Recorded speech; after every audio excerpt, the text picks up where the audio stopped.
love the chase and the hunt, and I set the pace when I'm running. I always take what I want and I always give it 100. Don't need a bank, no I'm funded. Play the game like it's nothing. I'm always thankful for something. Don't take for granted. Stay humble.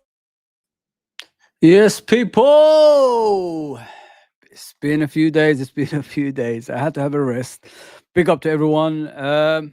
Yeah, lots to discuss. International football ruins the momentum of the Premier League, and us getting excited on a consistent basis. Yeah, Van Dijk's back early, apparently, from what I've heard, so that's good for us. And I thought like some of the national teams, overplaying certain players, really made us angry because we want our players to rest. Bring them off, at 60 minutes or something like that. But some of them play 90 minutes, which is annoying as it is. But yeah, people, big up everyone. The channel is growing. Appreciate everyone that's helped me out down the years, like Uncle Rose, Anton, all those people, man. They made this possible for this channel. I'm never gonna forget that. Don't worry about that, people. Yeah, today we're going to be talking about obviously Troy Deeney, who said Salah. He doesn't think Salah is a world-class player, and he thinks his kids, if they're gonna have a role model, it's not like the Salah type of player. So I want to hear this. I want to hear what he said, and I want to share it with you guys. You guys can say whatever you want. I'll put my own point of view forward. The thing is with Troy Deeney, I think he's about 42, so he's young. He's young enough to remember the Ronaldos, Zidanes and players like that. So I just want to see what he's saying, and then we could discuss it as the stream goes along. And I'll try bring someone on, like Anton probably will jump on, and we could discuss, our era, what we watched, and the current era. What's the difference, if you know what I mean? Because you could do a freestyle in the modern day and you're a great player, you know what I mean? Yeah, but it's better discussing it with someone than me explaining it to you. So let's hear what Troy Deeney is going to say, and then we could talk about it. But let me be careful here. Let me just see if it's the actual one with the sound. Because sometimes they don't have a sound for some reason. I don't know why. Yeah, so let's see what he says, and then we could discuss it, yeah? All right, guys. It's only 11 minutes. We want to get your opinion, first of all, on the Kylian Mbappe saga. Obviously, with France and Real Madrid, he's not going through the best of times. So, first of all, what are your thoughts on his current form? It's probably not been anywhere near what we'd all expected. I thought, personally, when they got him, I thought that was the missing piece. A bit like when City got Haaland. You'd expect him to score a lot of goals and them to be more or less unstoppable. What I think's happened is, again, I don't know this to be factual, but just looking at it, my opinion is that his ego's gone before his actual work ethic. So being at PSG, he had the freedom to do whatever he wanted. Can happen, Big man. fish in a small pond. Yeah, and also I think the expectation wasn't as great because they were always going to win the league, if you get what I mean. Go to Real Madrid, there's obviously Barcelona, there's Atletico. There's the expectation you win the league and you win the Champions League. And I think at the moment that's just weighing a little heavy on him. I also, it's going to sound really nice, I don't think he's a natural striker. And I know. With Kylian Mbappe, guys, like I've always said it with him. He's got issues now. If you look at when he was at PSG, the issue was he stayed there because of the money. It wasn't to do with winning trophies or anything like that, because each time he was renewing his contract, the money was going up almost to, was it $500,000 a week or something like that, or beyond that? So that's what he was getting a week. Now he wants to get the Ballon d'Or. He wants to go to Real Madrid. Real Madrid guarantees Ballon d'Or. This is why we're hearing Trent, just giving you stuff out there. I want to go to Madrid kind of thing, you know what I mean? Because he wants to win the Ballon d'Or. It's not all about individual trophies, if you know what I mean. So when you come to Madrid and you're only thinking about yourself, considering what they've done last season, which is win the league and the Champions League, you're disrupting a momentum that team has, togetherness that team has, if you know what I mean. So this is why a lot of players at Real Madrid don't connect with Mbappe, because they know the real reason that he's here is nothing to do with, the togetherness of the football club, the togetherness of the team, if you know what I mean. That's what he's not there for. He's there for, just to win his own individual award, because, the likes of Messi, the likes of Ronaldo is gone now. So the next one should be him. They've been saying that for years, but it didn't work out as it should. So,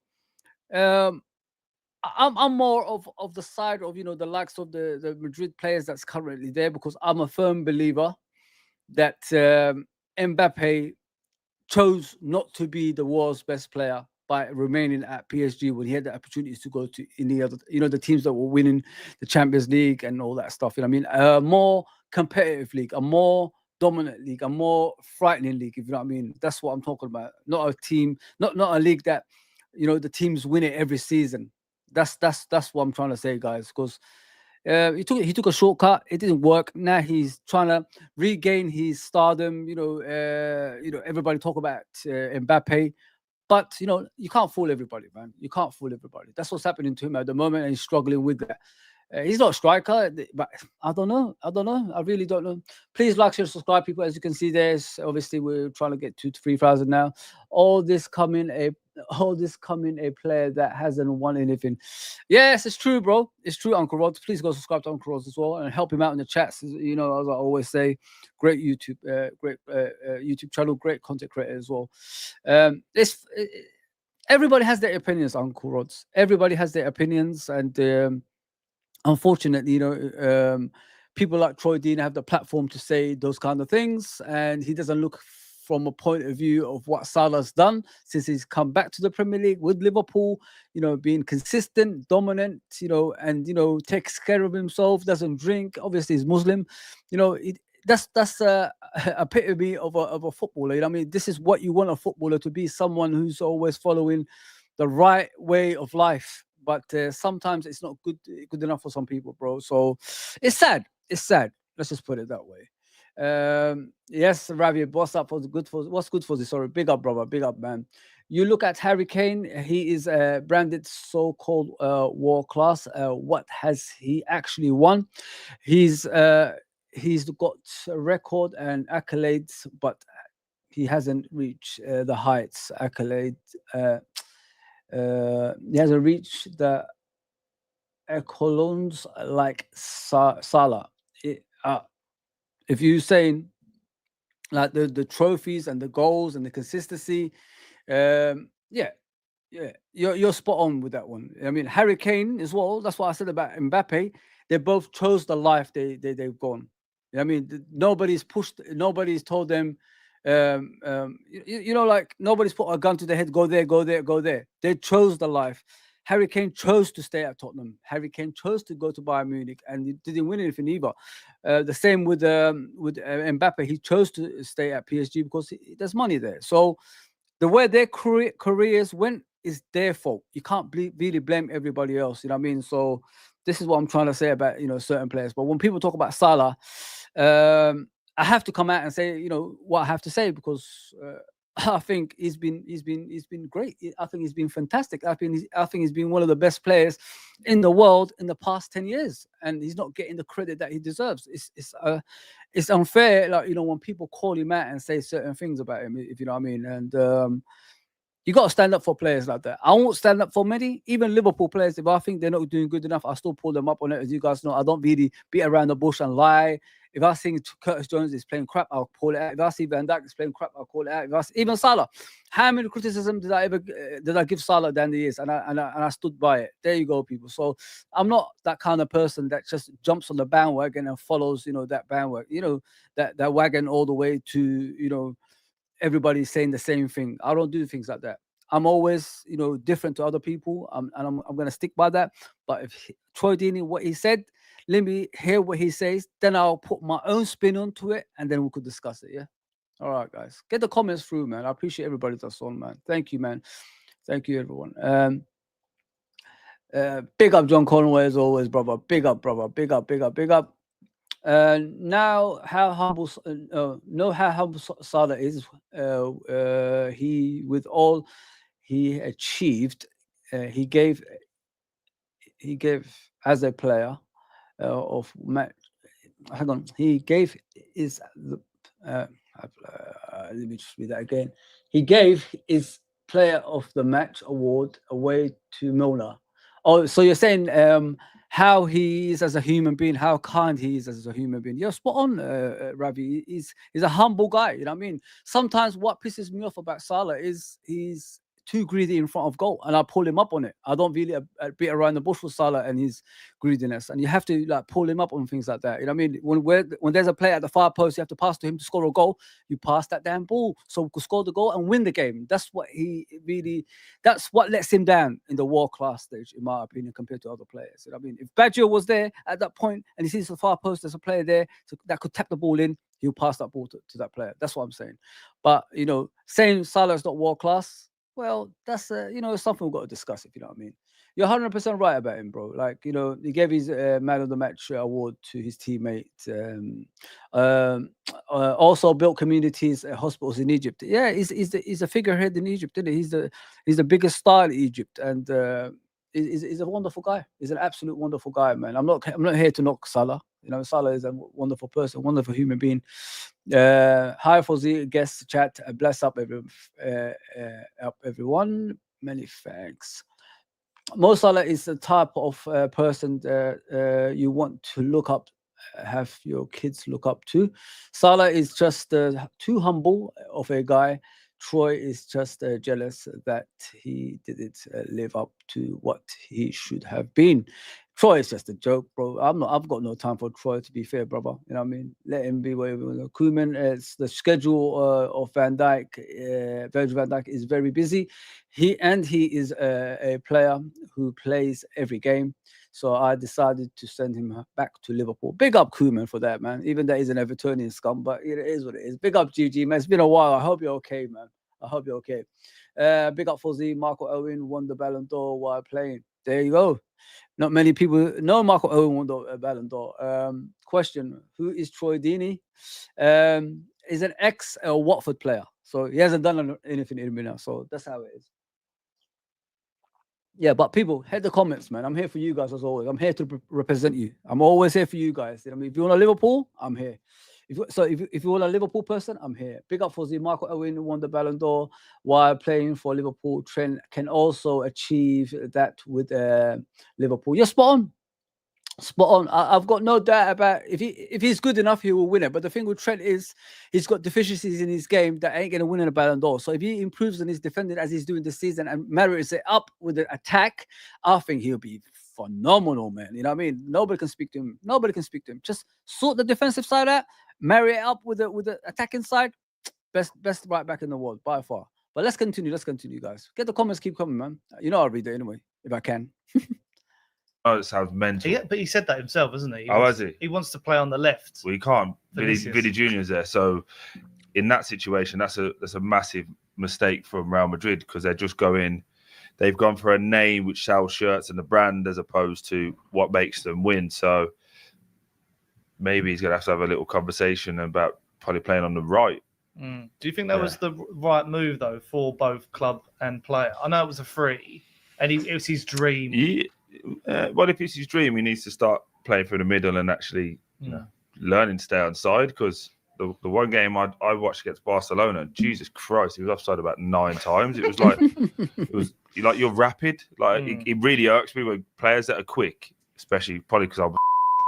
But when you see these guys who are quick, they just don't bend their run or art their run. It's like they're over eager. So in that regard, it needs to. If it's his dream, it needs to drop his ego and work a bit harder. And you say they're like fitting him into the team, play on the right, but what does that mean for the likes of Rodrigo, for Bellingham? Do they sort of, go by the way?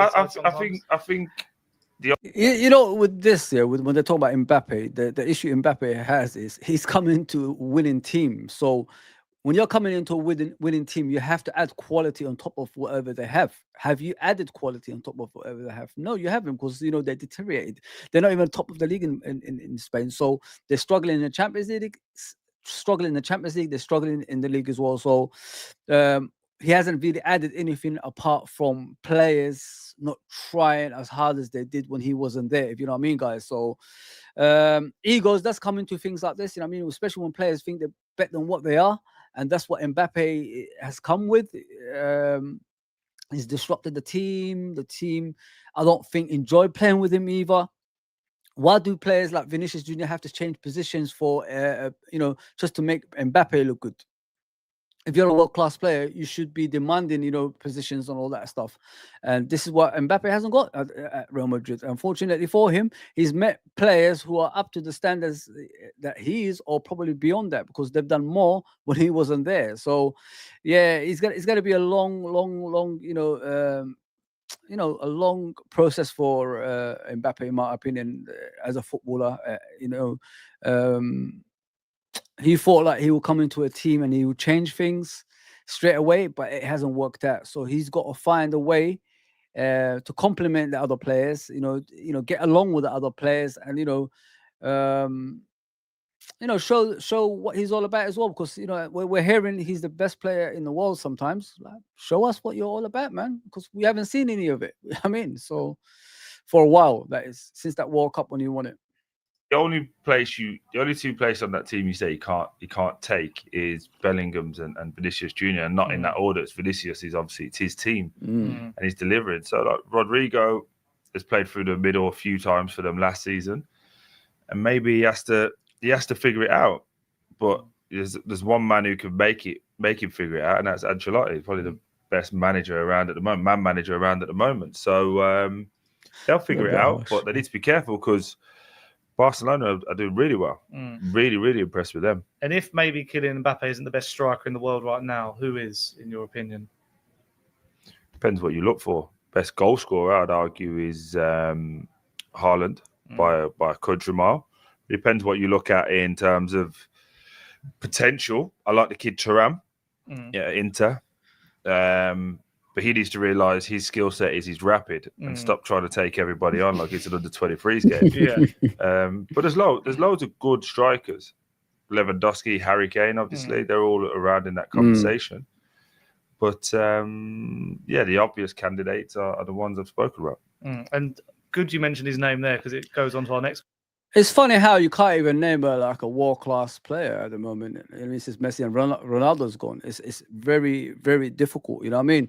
Vinicius Jr. and Real Madrid didn't put themselves in a good, place by not turning up for the Ballon d'Or awards because they haven't won the Ballon d'Or. If you know what I mean, that was the wrong way of thinking about it as well. Because in life, you're not going to win everything. If you know what I mean. And I don't believe Vinicius Jr. is the best player in the world, but some people do. You know what I mean? But have that respect at the same time. I know you haven't been chosen to be the best player in the world, but have that respect for Rodri. At least, he's done it somewhere, somehow. He made it into the best player with the Ballon d'Or award and all that stuff. So respect him for that and, go and support him in that. Because when your time comes, you're going to need support from these people as well. And not turning up and moaning about it because you haven't won it. It's just not nice, guys. It's not nice, man. And this is what I'm saying about modern day football. When people discuss modern day football with me and compared to my era, I'm just honest about it. I don't think modern day footballers are really that good, to be fair. You've got all this technology, you've got all this stuff that's happening around, around you, and you're still finding it difficult to stand out as players. To me, like, it's just money, innit? It's just a business now. It's not about the importance of a player. When I was growing up, players were humble, players were hungry, players wanted to be the best in the world. Nowadays, they already got the Lamborghinis, they already got the Ferraris, so they don't really, being the best. It's not in their makeup. It's not in their makeup, if you know what I mean. They're not humble enough, if you know what I mean. That's why I call it the Neymar era. And whenever people talk about Neymar, to me, I'm just honest about him. I never find him world class. He's the top scorer for Brazil. Don't know why. I mean, he's overtaken Ronaldo and Pele, and it shouldn't have really happened. And this is what we put in the platforms, and it shouldn't really be like that, in my opinion. And especially like the current players, the way they play, it's not like you see things that. You as a kid, what did we use? What was the specialty from the players that we watched? We go and took it to the street football. We go and took it to the football club we played for. You know what I mean? And nowadays, like, you can't even look at something that's on the pitch that you could take away from a player and put it into your game and then go and play, elsewhere with it. It's just, it's a mess, man. It's an absolute mess. The humble side, like I said, it's gone. This is what's missing. Even in boxing, if you look at the boxing in the modern day. Why is it so bad? Because the humble side is gone. Boxers are not humble. Footballers are not humble, and it shows you on the pitch. They ain't giving you that extra bit And then when you're criticizing the likes of Mo Salah, you think to yourself, who tries that, who is humble? And then you start questioning, are these ex-players trying to get a click, or what, are they watching? I don't know.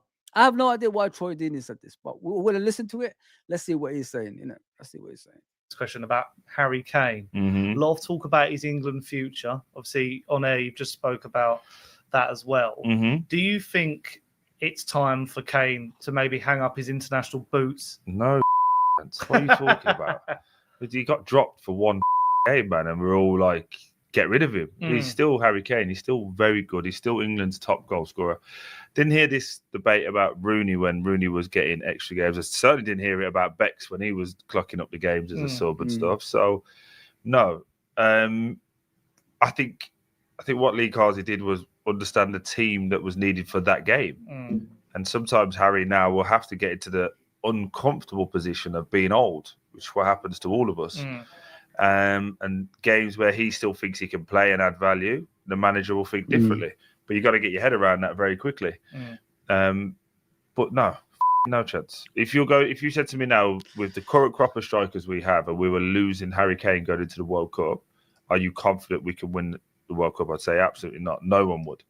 So it needs to be there.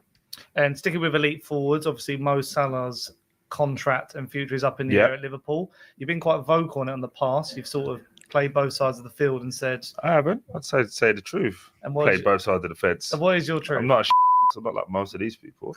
I think Mohamed Salah is excellent. I think he's a pivotal part for Liverpool. They should never let it get to this situation. But I understand there's a financial structure around that they want to try and keep to. Listen, with Mo Salah's contract, I've always said it. The way I go about it is, if they're worried, I think, Liverpool, the issue that they have is Henderson's problem, if you know what I mean. They gave Henderson a long-term contract and they got rid of him after that, I think a season after or something like that. So they don't want to go through the same thing for over 30 players, you know what I mean? But what I've said is, why don't we do something along the lines of, sign a contract, 1-year extension on performances. So he's performed brilliantly this season. Next season, you give him another contract like that.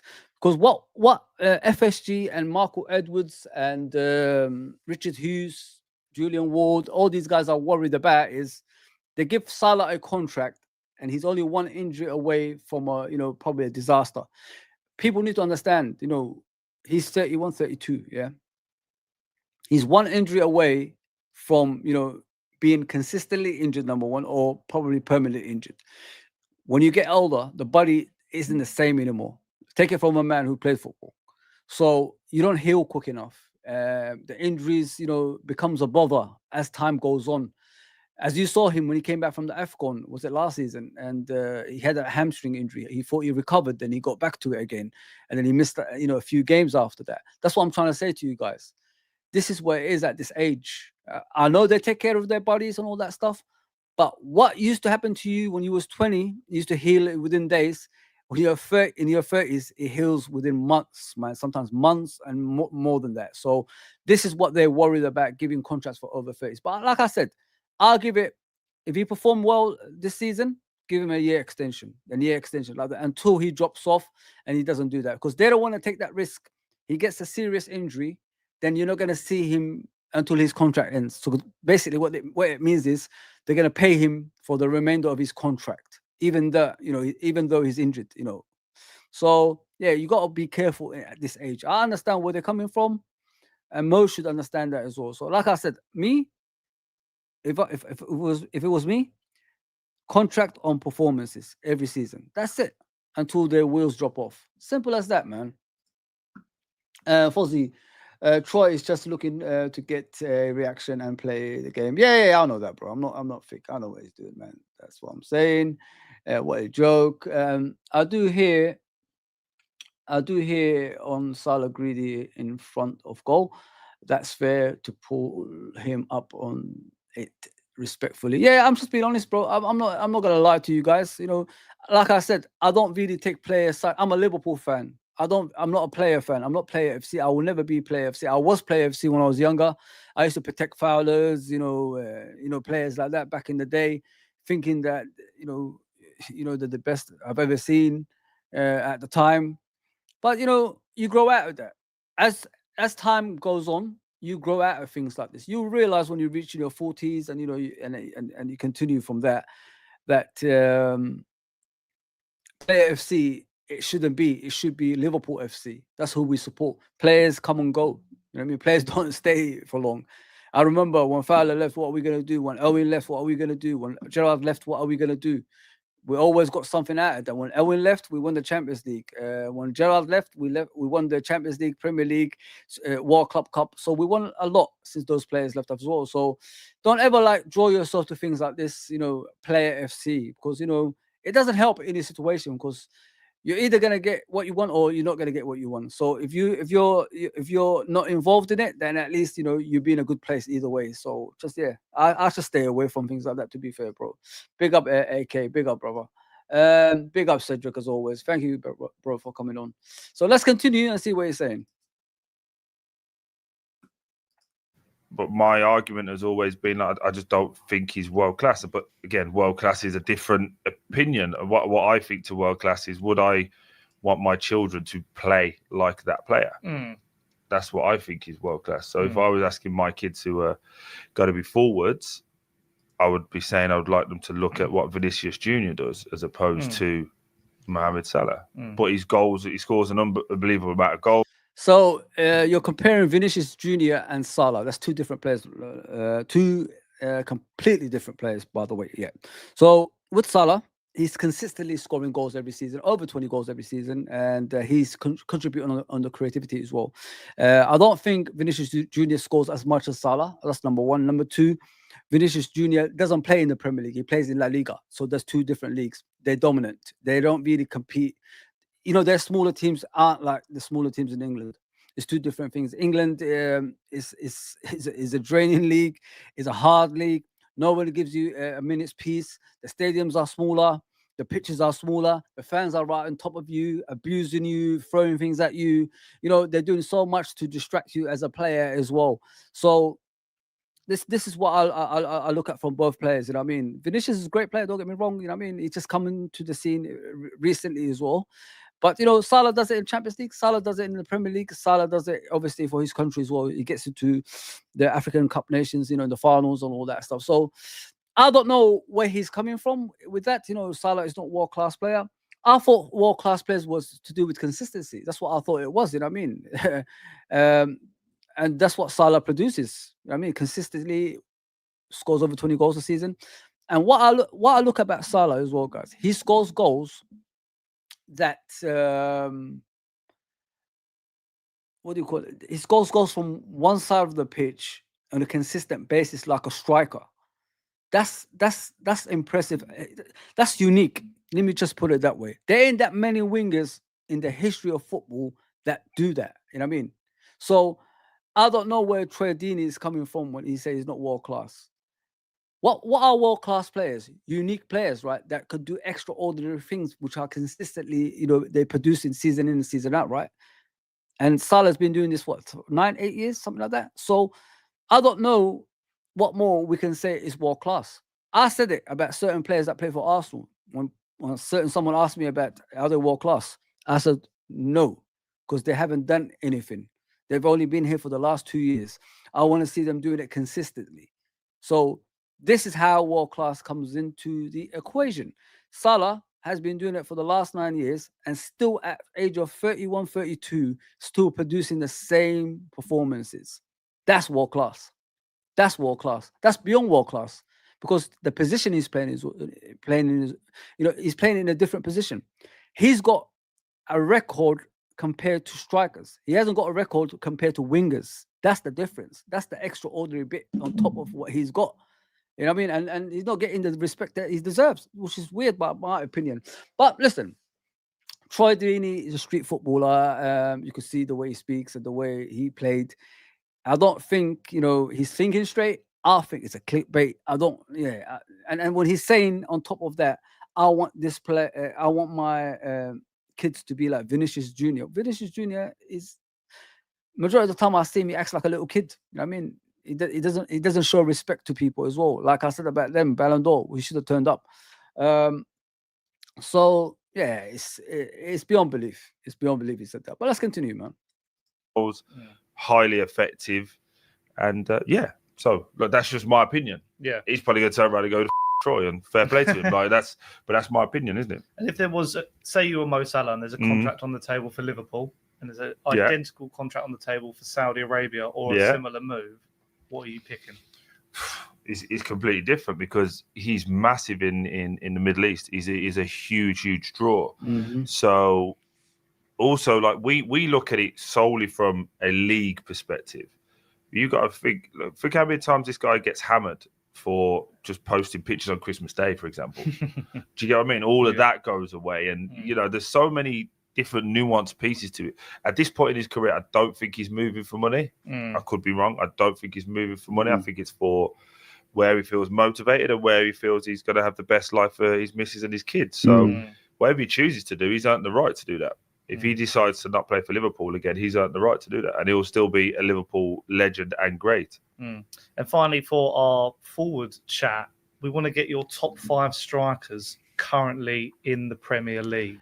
Yeah, listen, everybody has their own opinion about players, you know what I mean? And it's up to him. It's up to him what he thinks is world class. But, you compare him Vinicius Jr.'s behavior compared to Salah's behavior as a footballer.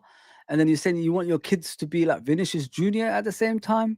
Something's not right there, man. Something's cooking somewhere in his house, man. It doesn't make any sense, in my opinion. I agree, Fozzy. What more does he have to show to be world class? He should have had a Ballon d'Or, but for whatever reason, it hasn't. It's true, Cedric. It's sad. It's really sad. People don't look at it from that point of view. You're just producing. He should have had a Ballon d'Or. Van Dijk should have had a Ballon d'Or. Lewandowski should have had a Ballon d'Or, but they didn't get it. You know what I mean? So the criticism he's giving, it doesn't make sense to me. You know what I mean? And then again, these are people that's haven't made it to that standards, so they won't really know what it feels like to be up there. So he had a dream. You know what I mean? I had a dream to be one of the best players, but he's never had it. So that's why he didn't really move, to a higher, position than where he was with Watford. So, yeah, listen, that's how I see it. When I'm looking at Troy Deeney, when he's speaking, it's something to do with him not knowing what it feels like to be up there, with the best of them. You know what I mean? We're talking about, Salah being as good as Henry. In my opinion, that's how it is. I know everybody has their Henry opinion, Henry fascinations, and all that stuff. It's up to them. But I've always said it. Salah is doing something like nobody else can do. Even Henry has never done. You know what I mean? Henry played as a winger, but I can't remember him scoring like Salah does consistently, season in, season out. So that's what I'm saying, my guys. Like you look at a football like an all-round player. Look at a footballer that plays in one side of the pitch and gets that digits. Those numbers. You know what I mean? Season in and season out. That's something special, man. And Salah is not getting that. Salah is not getting that. It's unfair, in my opinion, man. It's unfair because if he was French or if he was Brazilian or something like that, would he be appreciated more? That's what we've got to ask ourselves as well, because I think it's unfair. I honestly think it's unfair the way Salah gets treated. You know what I mean? I have my own reservations sometimes. You know what I mean? But I know the quality is there, and the treatment that he gets sometimes is also unfair as well. So yeah. But listen, Troy Deeney is up to him what he thinks about a world-class player. It's completely different to the rest of the world, rest of the planet, really. But as I said, you got to look at Troy Deeney's, level of play. You know what I mean? He's not a world-class player, never was. He's just about made it as a Premier League player. Didn't score a lot of goals. And he's only talking about something he dreamt of, you know what I mean, that as a player. And he never got there. So, yeah, let's listen to the rest of the interview, then we move on from him. From 5 in the Prem to 1. Jesus Christ. I've got a list here of the current top goal scorers, if you need a little reminder. Because Chris Wood's not going to be in your top 5, so it's irrelevant. So now, this is going to be a bit harsh because I actually think Villa have got like 2 of the best 6. I think Villa have got 2. So top 5 strikers. Haaland 1, obvious. Yeah. Head and shoulders above everyone. Yeah, easy. I don't class Havertz as a striker. Yeah, sorry. That's fine. This is your list, so you can choose who's a striker, who's a winger, who's a forward. Mate, there's not a great deal. When you start going through, there's not a great deal of them. And then genuinely, of these 4, you choose. I'm just going through the list of every team, by the way. You've got Nicholas Jackson. Yep. Darwin Núñez. Okay. John Durant. Yeah. Ollie Watkins. And then Haaland, who you said. Yeah, I'm just trying to think if I've missed anybody out. So we've obviously got working through Chris Wood, if you wanted to count him. Visser, do you count him? Danny Welbeck, Liam Delap, Cunha, Jimenez, Isak. Cunha's more of a 10. Isak. Solanke. There you go. Isak. Okay. So that would be my. So sorry. I'm glad I didn't miss Isak. So I would go Haaland, Isak, and then any of those 4 can fill the spaces. You can't really rank them at the moment. No, because Ollie obviously had a really good season last year. He struggled to start this year. I would like to see a bit more consistently to be right. He's that. Again, what do you look for in a striker? I look for, chances created versus chances scored. Obviously, you're going to miss more than you scored. It's just the nature of the beast. I don't feel. Number 9 is becoming like a thing of the past. It's not a regular thing anymore. I think Firmino changed that role when he was playing, and everybody's looking for a Firmino type of striker. But I miss the number 9, out and out goal scorer. Fox in the box, as they call it, Robbie Fowler. I miss that kind of thing. You know what I mean? Because if you look at the modern game, it's all about a team, innit? It's all about the team as a collective that scores a goal.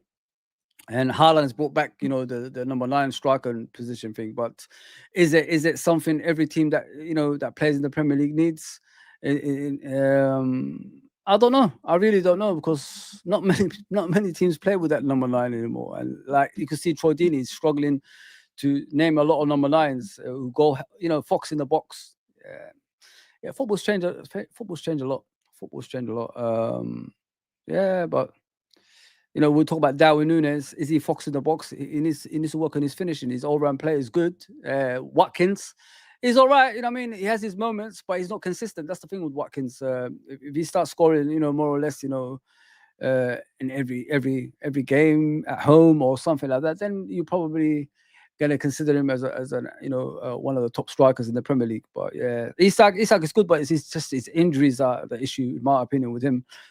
If he was injury free, I think Liverpool should go for him. And that's how highly I rate Isak, and I really like him. He reminds me of, he's more like an Henry than most other strikers that I've seen in the Premier League as well with Isak. So number 9s, I don't know, guys. I really don't know what I could think about number 9s in the modern era, man. Because apart from Haaland, that's consistent. Is there anyone else out there that's like that? You know what I mean? I don't think there is. I don't feel confident when he goes through 1v1. John Durant, I think, just scores every 20 minutes. It's a joke. He's got a good goals game. But he's got a lot to learn, and he's been very short term at the moment. So we'll see how that. Because it's been like impact sub, isn't it? We're not seeing him start a game. Yeah. We're not sure if they can work together. Exactly. And also, no one's really. So what happens in your first year is you get away from it. Second, third, and fourth year, people start planning to stop you. Yeah. He's getting that luxury right now. Nicholas Jackson, again, not sure when I'm not sure he can stay outside. I know everyone's going to say he's changed, but the style of play has changed. He's offside loads, doesn't score a lot of his chances, but when he scores in bunches. Darwin Núñez, the same, offside a lot, works great for the team. Every chance you expect him to score, he misses, and the hard ones he scores. It's weird. Just trying to get him to slow down, but unbelievable players. So the only 2 obvious ones is Haaland and then Isak. And with Isak, even though he's had a bit of a patchy form, Newcastle have as well. But he's a finisher, mate. Do you think he could move on to an Arsenal? Of course he could. Solve their problems? Of course he should. Yeah, of course he could. I wouldn't be surprised if Chelsea get him. Yeah, you think Chelsea would be a good move for him? I think so. Oh, they've paid the money. But they've spent a lot of money on everyone, basically. Yeah. So I don't know whether they would go again. But Isak is a proper finisher, mate. He's a proper finisher. And finally, to wrap up, I was listening to a podcast this morning. What did I do this time? It's not. Well, maybe. Yeah. And they had Bill Leslie on it, obviously of Hog Deeney fame. Oh, okay, yeah. And he I was thinking for football. I was like, no. But go on, yeah. And he mentioned that you met up recently. Yeah. And apparently you said that you made him famous. Yeah. And his reply was, he made me famous. Yeah. So I just want to get your reaction to that. No, don't want to hear this nonsense about X stuff. But yeah, we'll move on to Liverpool, guys. Obviously, everybody's talking about transfers and etc. I think the Bournemouth left back everybody's looking at right now in regards to Liverpool trying to sign him. I don't know, guys. I don't know much about him. Is he good enough? Is he what Liverpool need right now? I don't think so.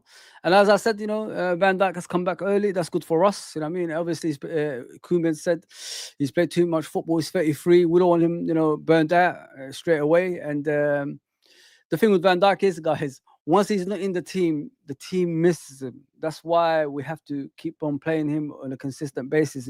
Premier League, I could take him off if it's concerning the the cups and all that stuff. But in the Premier League, he has to play, guys. He has to play. We've got a league to fight for now. We didn't expect it, but it's there. It's really there. And then you got Omar Mamouche, Egyptian international. Liverpool are looking at apparently. I've seen bits of him on YouTube, but that's about it. I'm a guy who judges players on performances for 90 minutes consistently. I don't do YouTube clips, but from what I can see, the good that he's got is a good dribbler.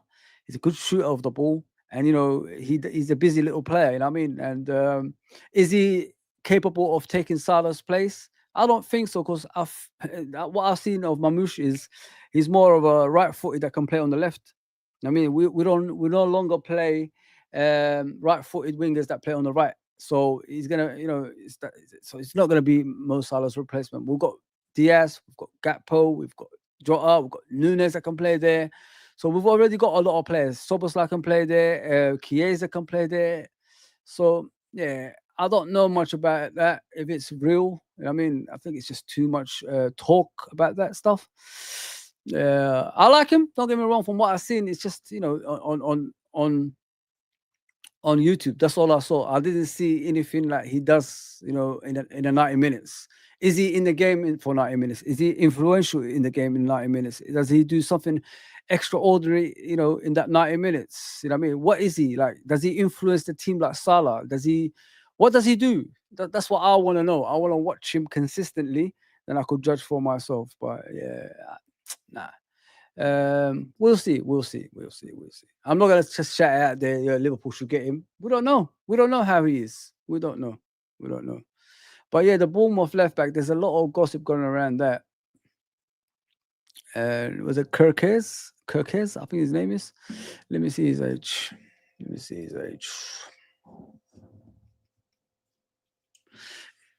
Yeah, like I said, guys, the modern day football is completely different to what I grew up with. So I'm not gonna say the modern day players are better than what they used to be and all that stuff. Nah. They're not, man. It's two different eras. Two different eras. When I was growing up, like when I see a few moves on the pitch, I'll go and take it on the pitch when I face my opponents. That's how it was. Now I'm looking at it. I don't see anything good, to be fair, guys. So this kid is Serbian Montenegro. He's 21 years old. Number 3. Came from AZ. 2023 now. Like, he plays for Bournemouth. He looks quite good from what I can see, guys. Like, what I watched, because I have watched Bournemouth, and he's playing in the team at Bournemouth. But you're gonna be replacing a consistent player like Robertson. You know what I mean? And Robertson is Liverpool for what he did in the past. Can this kid come in and do the same thing? We'll have to wait and see. If Liverpool, because like with this rumor with him, it's a strong link. It's not like something made up. And don't forget, Richard Hughes has come from that team as well. So it can, it's more likely it could happen. Let me see what else there is around the news. It's just, yeah, there's a lot of rumors around Zubamendi again as well. I think we discussed that before. Do we really need him? I think we do. You know, like people are saying now, Gravenberch has come through. Gravenberch is playing the football that we want him to play, and he controls that midfield. Is he what we need, you know, for now, that Martin Zubamendi? Of course we do. We need the strength and depth in the team. If we don't have the strength and depth in the team, it will, you know, cost us in the long run. Because what I look at is, like, from January onwards, I'm expecting more stuff to happen, probably injuries or players fatigued, and you need a replacement for that can, you know, benefit the team as well. And if we get the likes of Zubamendi through the door, it will complement the team to heights that we want to reach, if you know what I mean, people. And this is why I can't ignore reinforcements in general. We desperately need that. We have to have that. And big up, Michael, man. Big up, brother. Big up. Yeah, so that's what I'm saying about Zubamendi, guys. He's needed, man. No matter what we do, it's not a joke about Liverpool getting some more players onto the pitch. Because if we don't have that, it's gonna, you know, cost us in the long run. Because look at last season. What was the issue last season? The issue last season was we didn't have the strength and depth. We didn't have players that can replace the players that went out. And we went through with it. Did it work? No, because we didn't win the Premier League. We didn't win the Europa League or, you know, FA Cup.